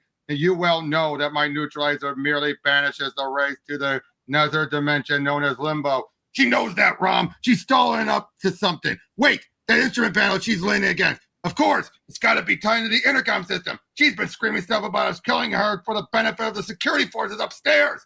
Most of this place is staffed by humans. They don't know it's the race running the show. Oh, and don't charge down here. See us with her and figure us evil aliens are the killers she claims we are. Away, Wraiths. No more lies shall you spread with this device. The humans will be here any second, Rom. They will find only an empty laboratory, Wraith. For Firefall and I have long since gone, and you shall be drifting in the shadow realm of limbo. Will I, Rom? To banish me, you must first recover your neutralizer, and not even you can free it. You couldn't penetrate that force sphere without expending all of your armor's energy. For a space knight to do so would mean death. Yet, with the neutralizer in their hand, the Dire Wraiths might eventually fathom its function, thus using it to free their trapped brethren from limbo. All those thousands of wraiths could overflow Earth, subjecting humanity, and then turn their greedy gaze once more on Galador. That sound, the Earthlings have come. Yes, the Earthlings are in the corridors outside Ultralab, turning their particle beam weapons on the massive doors. Doors that are designed to withstand precisely this kind of attack. On my command, fire in a series of rapid proton pulsations. We got to hammer away at the electron structure of the lab doors until they shatter. Back up the particle beam emitter with standard laser fire, and pray we get through in time to save Dr. Sweet from the aliens. And to kill the Dame, and let's go. If you can't free your neutralizer, it's a cinch the race can't either. You are wrong, Firefall. I hesitate because I value my life, but the Dire Wraiths value nothing. They would gladly risk their lives of any number of their race to supply the energy necessary to free my neutralizer from the force sphere. Then the Galador's ultimate weapon in their hand, they could turn its power on their enemies. You mean they take over? Nothing. Nobody be safe from those inhuman scum. Well, I let the race turn me into Firefall because I thought it would be the only way to save the Earth from you, Rom. When they gave me the power by taking away my humanity, I found out you weren't the enemy. They were, but Earth's still in danger. Only this time I know the score, and I've got the power to do something about it. Firefall, do not. No matter how you slice it, Rom, somebody's got to die to free your neutralizer. And I figured I'm just about the most expendable of us good guys. There, pal. Use it in good health. Human. Firefall. Felt my life going out of me with the living flame, Rob. But I freed neutralizer, didn't I? Yes, Archie Striker. Don't grieve, Rom. I was just a cheap hood until I elected myself Earth Defender. Firefall, he is dead. You will soon join in Firefall and death, Rom. Race, you shall not touch Galador's greatest weapon. Its power is to be wielded only by those who would temper their desire for vengeance with mercy. Never have I longed for another's death as long as I long for yours. But you did it earlier! Yeah. And prepare yourself, Race, for the justice of Rom. No, don't tell anyone. I heard you say a space knight never kills. You will only banish me to limbo, where someday my science will find a way to free me. Banishment's what you're planning, isn't it? Rom's silence increases, the doubt in Rachel Sweet's eyes. Meanwhile, the Washington Press Corps has gotten wind of something is happening inside Project Safeguard. Come on, soldiers, you've got to let us in. Remember the First Amendment? Freedom of the press. Tell it to the Supreme Court, lady. I've got my orders. Nobody gets in unless Dr. Sweet gives the word. What in blazes? Son of a... And half the roof just blew sky high. If I stumble into a nuclear meltdown? I hope not. This little reporter wants to have kids someday. Wait a minute. Project Safeguard's got something to do with UFOs, doesn't it? Aliens! And that kind of stuff. I couldn't convince my editor to send me to check on the story of that crazy little coroner from Clairton, West Virginia, who claimed people were being killed by an alien. And I didn't dare mention that I thought I saw an alien from the train as I headed back to D.C., or you would have thought I popped my cork. But if the alien's real and he's here, with everyone running away from Project Safeguard, there is no one to stop reporter Ace O'Connor from running in. Meanwhile, deep in the bowels of the Earth, the security forces of Project Safeguard have at last breached the massive doors leading into the top secret Ultra Lab. They are dazed for the negative-positive release of atomic particles as the doors disintegrate. Tora sways up through the roof of the multi-story project building above them. Add to their experience the sight that now greets their eyes, and you can well imagine their amazement. It's the alien, and we've captured, free, armed, and taking aim at Dr. Sweet. Go on, Rom, banish me now. I dare you. But you won't, will you? Not in front of the humans. because unable to see I am the real enemy, they will assume you've murdered me in cold blood. Banish me in front of them, and you'll never win them over to your side in the war for Earth. Never! The humans stare. Rom is aware of their eyes upon him. But what a picture! My editor will have to believe me now. Rom is also aware that for once, a Dire Wraith is speaking the truth. If he banishes Rachel Sweet, he'll be branded a murderer. But then there is Archie Stryker, who sacrificed his own life so that Mom may cleanse the earth of Dire Wraiths.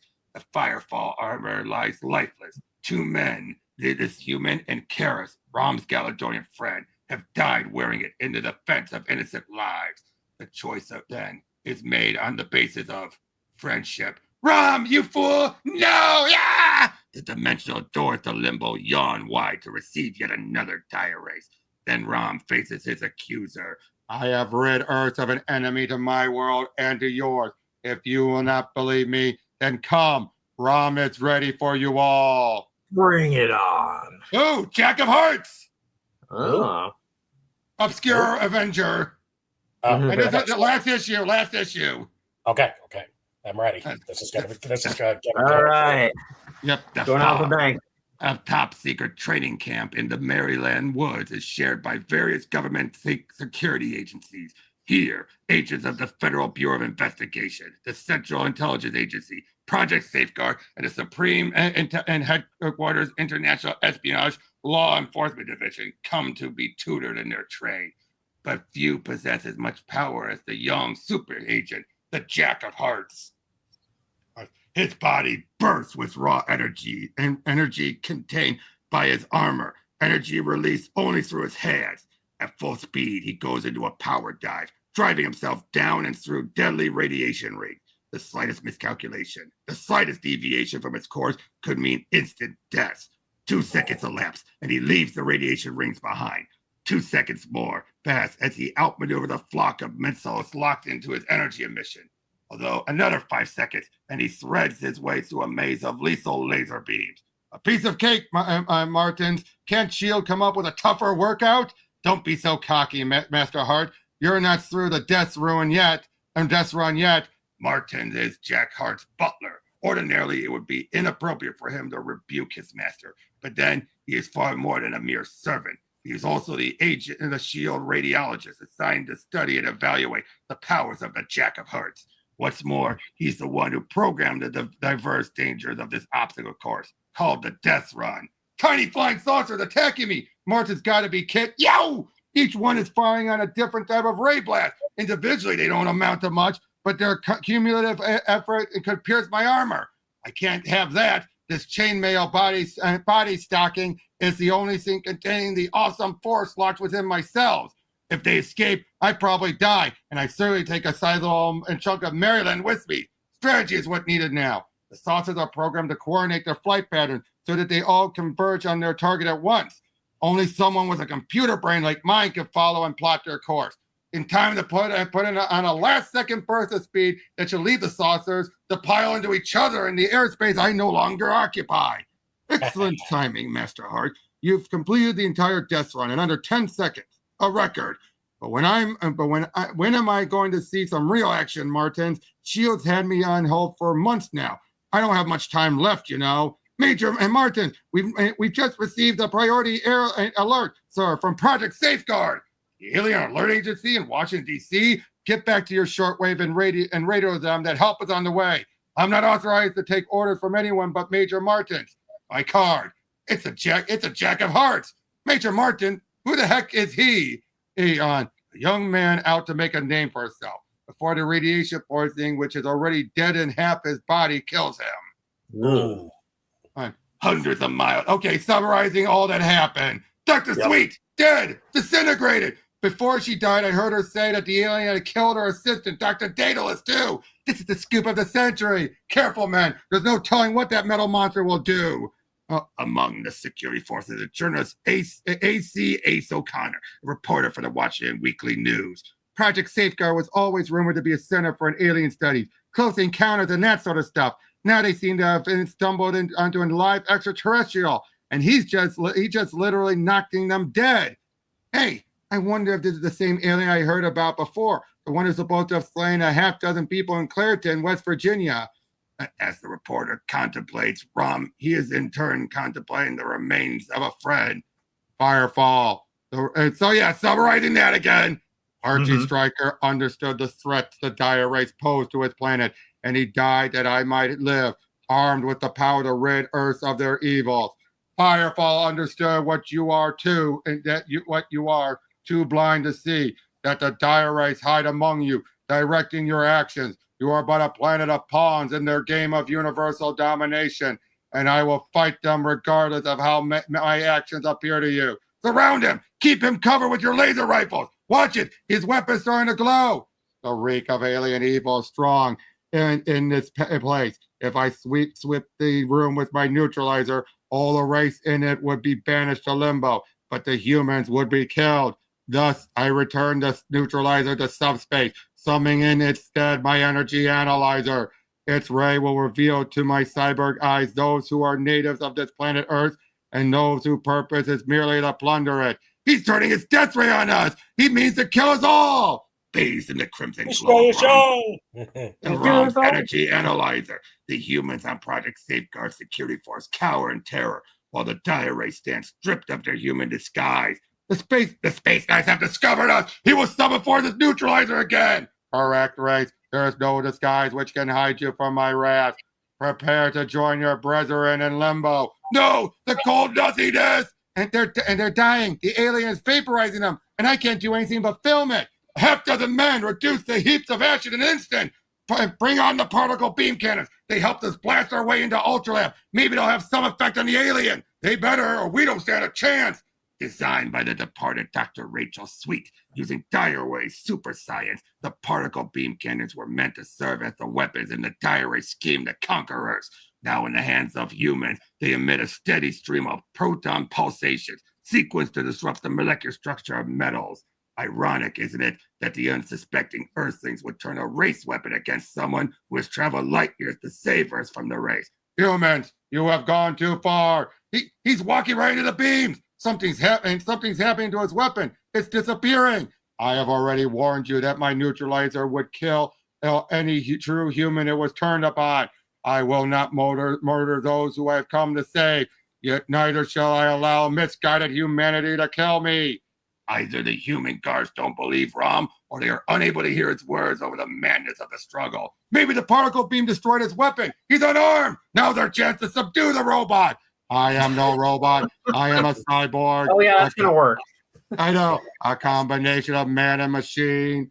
I think, I feel, I understand your fear of me, but by Golden Galador, you try my patience. You are but followers, and it is your leader with whom I must deal. The alien has turned from the security squadron to their officers. His weapon's materializing again. But why is he killing some people and sparing others? At that moment, a flying figure descends through the Washington smog towards Project Safeguard. There! I've seen that building in countless magazine articles about UFOs, extraterrestrials, and such. Before I became a superhero, I would have scoffed at the notion of life existing in space.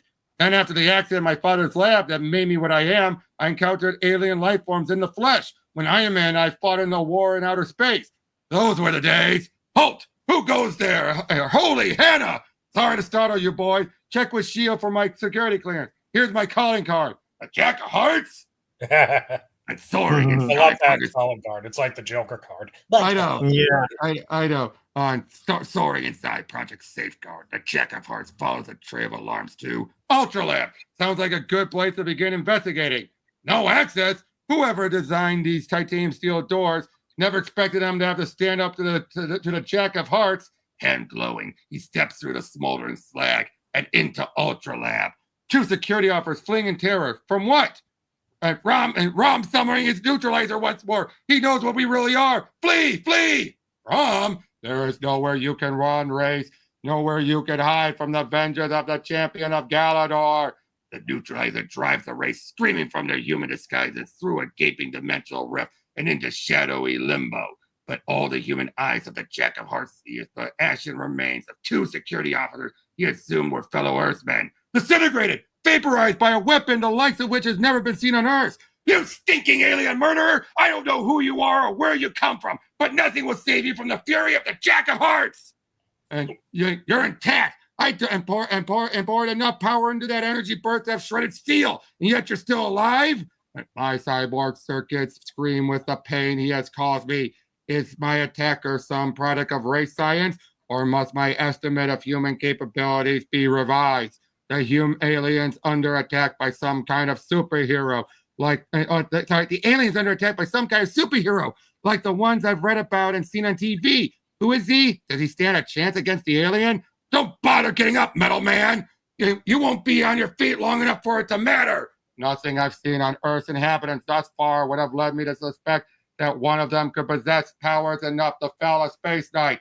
Therefore, I must assume that my attacker is a Dire Wraith and react accordingly with my neutralizer. Ah! My Galador, what have I done? If my foe were a Dire Wraith, he would be banished to limbo by now. Yet if he were a human, he would have died before he could give voice to such a soul-wrenching scream.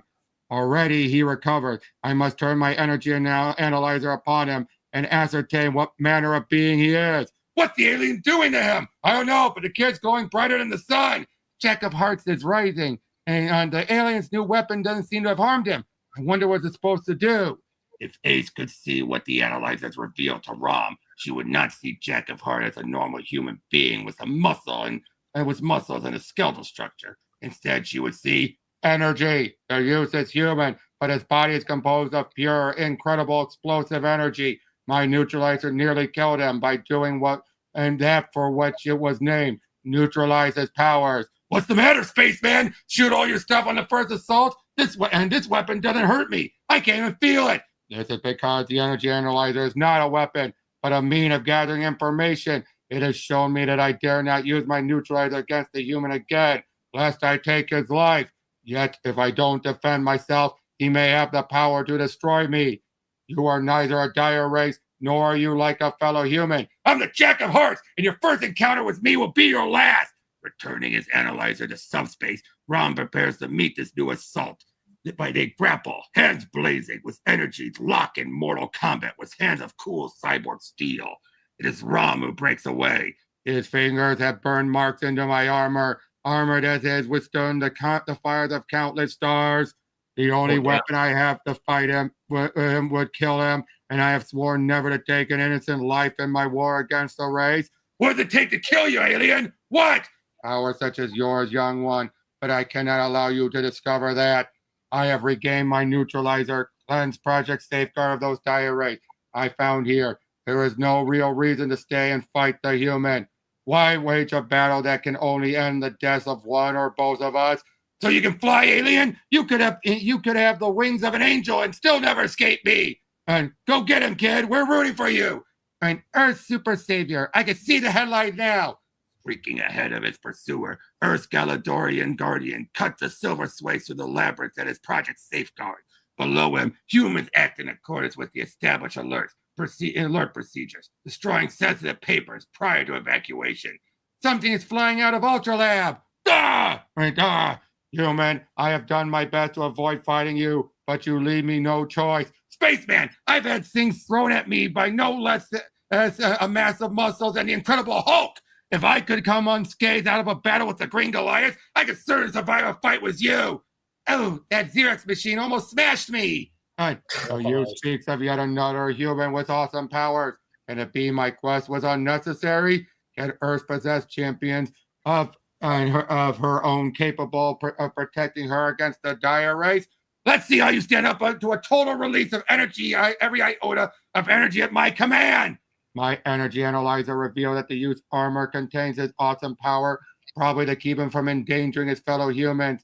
He thinks I have shrugged off his attacks, not suspecting that I have been absorbing his energy.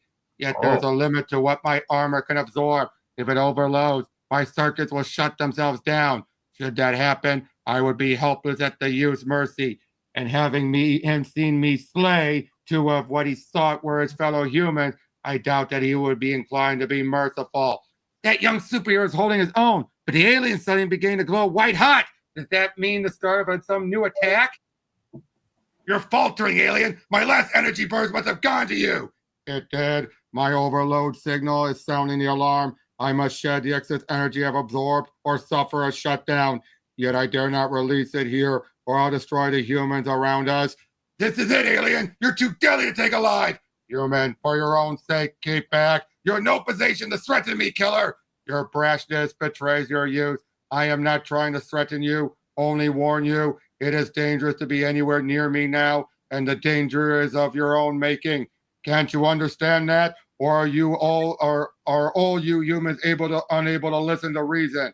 Away, Jack of Hearts. Perhaps one day you and the rest of humanity will realize what mortal peril besets you. Until that time, I will fight to save you, with or without your help. I must leave Project Safeguard at once. The power I absorbed from the youth is raging within me, barely contained by my armor. I must get as far away from Earth as possible before I have to release it. It's the monster, the alien. He's come to kill us all. Get back, you mechanical murderer. They regard me with fear and loathing because my body is made of metal. Yet they accept the Dire Wraiths, whose evil wears a human form. The alien's leaving, rocking skyward. You've driven him off. He can't be allowed to escape, ma'am. He's killed once. I won't be responsible for letting him live to kill again. This is what I live for, to soar the skies in pursuit of evil. If only the very power that gives me my uncanny abilities wasn't also killing me. But it's not everyone who gets a chance to be a superhero. So I'm not going to complain about a little side effect like radiation poisoning. My respirator activated itself as soon as I left Earth's atmosphere. Being composed of pure energy, the youth who pursued me has no need of oxygen in the vacuum of space. The same vacuum prohibits me from carrying in space, for sound carrying in space, preventing me from repeating my warning to the young Earth's hero. I must vent the energy absorbed from him, but if he's too close, the release may kill him. The alien's trying to drive me away, but I'm not returning to Earth until I beat him. The youth's energy burst has increased the amount of power absorbed beyond my armor's ability to contain it. It's too late. I cannot contain the power any longer. The alien's exploding like a star-gone supernova. If he hadn't pushed me away, I might have burned with him. No, what am I thinking? He struck at me, and I blasted him out into space. Sure, that's what happened. Why am I trying to read anything else into the motives of a murdering alien? He got what he deserved. Hands thrusts are acting as brakes as I re-enter the Earth's atmosphere. No sign of the alien, not even an energy trace. He must have disintegrated completely. Nothing left for me to do but report back to Project Safeguard that this encounter is over. Score. Earth 1, killer robot 0. Here he comes, the Jack of Hearts. He saved Earth. He's a hero. How can we thank you, son? Oh, with some fine fighting, son. And you ought to be an Avenger. Hey, thanks a lot. So, a happy ending. A young superhero stops an alien killer from terrorizing the Earth. It's pretty far out, but I've got the story and the photographs to prove that it really happened. Maybe move over Woodward and Bernstein. Ace O'Connor's got a scoop that's going to make Watergate look like a lawn party. Meanwhile, a space knight flows senselessly in the stark silence of space. A faint red flicker behind his metal faceplate indicates that Rom is alive. Barely. Driven into himself by his pain, his mind seeks solace in memory. Memory of the man he was. Memories of the living weapon of war he had voluntarily become in order that he might have a chance to survive an invasion by the Dire Wraiths. Memories of the woman he left behind at the start of his quest 200 years ago. I'll be summarizing all that. The memories fade. Rom's armor has been dragging against the upper limits of Earth's atmosphere. The drag causes friction, slowing him further. He begins to fall from orbit around Earth. The fall increases. The friction increases the friction. And the silver space that begins to blaze like a comet. At that moment in the suburbs of Clairton, West Virginia. Oh, Steve, Rom should have been back by now. He left for Washington yesterday. What if something happened to him? I'm sure he's okay, Brandy. He'll be okay, Brandy. Will he? Oh, I know he's a spaceman with power beyond our understanding, but he's so innocent. No Wraith will ever get the better of him. But there are so many other perils on Earth. Steve, I'm scared for us, for Earth, for everything. If Ron should fail, if the race should defeat him, Randy, I know you're scared. I'm scared too. But whatever happens, I want us to face it together. Steve, you know how I feel about you. Things haven't really been the same between us since and Rom came on the scene. But I love you. I always have. And I want you to marry me. Oh, Steve, a falling star. It's almost like a sign that we're doing the right thing. All right, I will. Oh, together, you and I are going to make a brand new start. Don't worry, Brandy. I'm going to make you forget all the terrible things that have been happening. Hundreds of miles away, the falling star reaches the end of its journey. Its fiery splashdown sets the sea to boil. Then it is slowed from sight. Uh-oh. Oh boy. So, how were all those? Still such a great, yeah. Woo, woo. Poor Firefall. Poor Oh, yeah. RC. Or five. Like, we get 2 issues in a row because somebody dies. I know. You know, God, they do such a good job of showing just like death and like just the tragedy of it. And also a case of making it very clear that people are going to die to keep the secret. Yeah, they really are. That's what I like about early Marvel. It's a Shakespearean tragedy and everything. Yeah, so much death in these issues. I know. Well, they do, but I think they do a good job of conveying the death. Exactly, exactly. I mean, I get it's a war, but damn, they're innocent soldiers in something they had nothing to do with. Exactly, Yeah, even like the exactly. decision Rom had to make with killing Sister Sweet, or I mean, sending her to the other dimension. Yeah, definitely. There's like so many hard decisions that he has to make in this. It's really, really well done. I love this story. Yeah, I can't wait to see more. This is going to be fun. Yeah, but of course that was Steve being replaced. I know. We got trouble. We got trouble, my friend. We got trouble. Sorry. Easy there. We're not Seth MacFarlane here. But what would you say was your favorite issue of this batch? For me, it was the Serpentine issue. No, I just like being introduced to Jack of Hearts, honestly. Oh yeah, he was an interesting character. I also like the reporter. The reporter. It's been a while since we've had a Lois Lane, April O'Neil to really be like, wow, this is incredible. What a scoop! Exactly. Yeah. Yeah, I definitely like the one where what's his name? Was it Firestorm or Firefall? Yeah, Firefall, where he sacrificed himself to help Rom out. I thought that was really good. It came full circle for him, realizing where his true what's the word I'm looking for? Allegiance. Yeah, allegiance.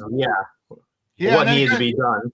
And again, the fact that all this stuff of people not seeing what he's doing really is biting him in the butt. Oh yeah, it really is. It's like, but at the same time, it's like, what's he supposed to do? Yeah. What am I supposed to do? In this moment here, like I cannot do my job. Yeah, but at this moment here, of course, it's like, yeah, they're not going to trust him. Yeah. And what happened was Jack. Yeah. Easy with the particle beam guns, boys. Yeah, like that moment when Jack shows up, as far as he thinks, he just vaporized them. Yeah. Again, I love that twist. I'm the hero. I love that twist. You know, that was a great idea to be that we don't see it that way. Right. Yeah. That I like. It adds to the suspense. It's really added so much problems for Rom. I know.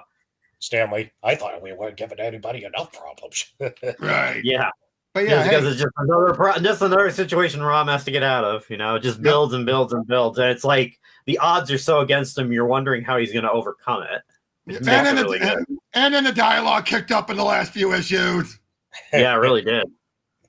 Yeah, so that's all we've got on this one. Went through a lot quicker than last time. Yeah, we finished it under. I think we've got through where we've established everything, and now we're getting down to the nitty gritty. Yeah, but we saw in the last few issues the text can increase again. Right. Yeah. It also goes faster because you're like, no more recaps. We already did that. Right. Yeah, that too. Yeah, that is an annoyance. But again, like Eric said before, every comic is someone's first. Of course. No, I get it. It's like the cliffhangers or the previously ons you see when you watch television. Right. Yeah. It's not so bad when you're doing it, week to week or month to month. But when you're marathoning it, you're like, no, this is why they have the skip. Yeah, I got to skip. Yeah. Yep. But yeah, so Previously on Buffy the Vampire Slayer. Already saw it. Yeah, that was this batch of issues. Thank you guys for joining in. Thanks everyone else. I can't wait for next time. Yeah, we'll see you all the next time. Bye. Until next time, join us again for the continuing adventures of Rom. Rom. Rom. Yeah. Good night, folks.